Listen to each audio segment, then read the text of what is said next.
কিছু মানুষের কষ্ট সুখ দিয়ে জোরে, কিছু মানুষের কষ্ট মেসেজ দিয়ে প্রকাশ করে, কিছু মানুষের কষ্ট হৃদয়ের মাঝে শুকিয়ে মরে। তবে যারা কষ্টকে প্রকাশ করতে না পারে তারা জীবনে সবচেয়ে বেশি কষ্ট পায়। তার জন্য কাঁদো যে তোমার সুখের জল দেখে চেয়েও কেঁদে ফেলে, কিন্তু এমন কারো জন্য কেন না যে তোমার সুখের জল দেখে উপহাস করে। বাস্তবতা এতই কঠিন যে কখনো কখনো বুকের ভিতরে গড়ে তোলা বিন্দু বিন্দু ভালোবাসাও অসহায় হয়ে পড়ে। সবাই তোমাকে কষ্ট দিবে, তোমাকে শুধু এমন একজনকে খুঁজে নিতে হবে যার দেওয়া কষ্ট তুমি সহ্য করতে পারবে। পৃথিবীতে অনেক ধরনের অত্যাচার আছে, ভালোবাসার অত্যাচার হচ্ছে সবচেয়ে ভয়ানক অত্যাচার। এই অত্যাচারের বিরুদ্ধে কখনো কিছু বলা যায় না, শুধু সহ্য করে নিতে হয়।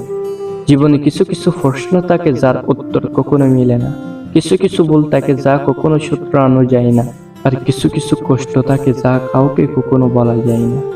পৃথিবীর মানুষ বড় স্বার্থপর, তাই এদের মায়া কাটানোর কষ্ট বুক করার চাইতে মায়া না বাড়ানোই উত্তম।